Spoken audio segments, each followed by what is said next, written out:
C'est ici, dans cette rue, que les pompiers ont dû intervenir dans un appartement. Si les flammes ont rapidement été maîtrisées, les hommes du feu bruxellois ont rencontré des difficultés d'accès à la zone d'intervention. La colonelle Hippold a eu des difficultés pour se frayer un chemin parmi les piétons dans la zone piétonnière parce qu'il faisait une météo formidable.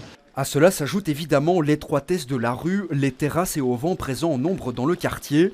Mais ce qui pose le plus de problèmes, c'est le mobilier urbain qui, sur le piétonnier, coupe parfois une chaussée en deux. Nous, on est partisans d'avoir des obstacles amovibles et non des obstacles fixes.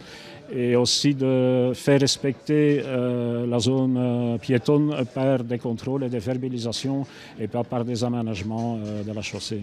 Dans les faits, est-ce vraiment envisageable? Peut-on par exemple retirer ces pots de fleurs aisément? Ces bacs ont été mis pour éviter les voitures béliers.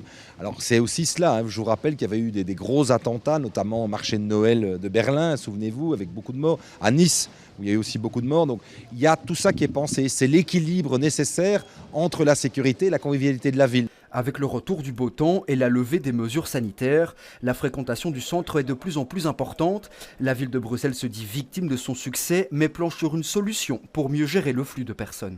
C'est d'avoir des signaux d'alarme où il faut rentrer les terrasses, où les tentes solaires peuvent se rentrer automatiquement. C'est tout ce qu'on étudie pour améliorer le travail des pompiers. Là, en effet, c'est quelques minutes qui ont été perdues parce que la police est arrivée très très vite. Donc c'est 3-4 minutes pour que la police dégage les personnes. Mais il faut essayer de chaque fois optimaliser les choses. Et pour tendre vers cet objectif, une concertation entre la ville, les pompiers et la police aura lieu très prochainement.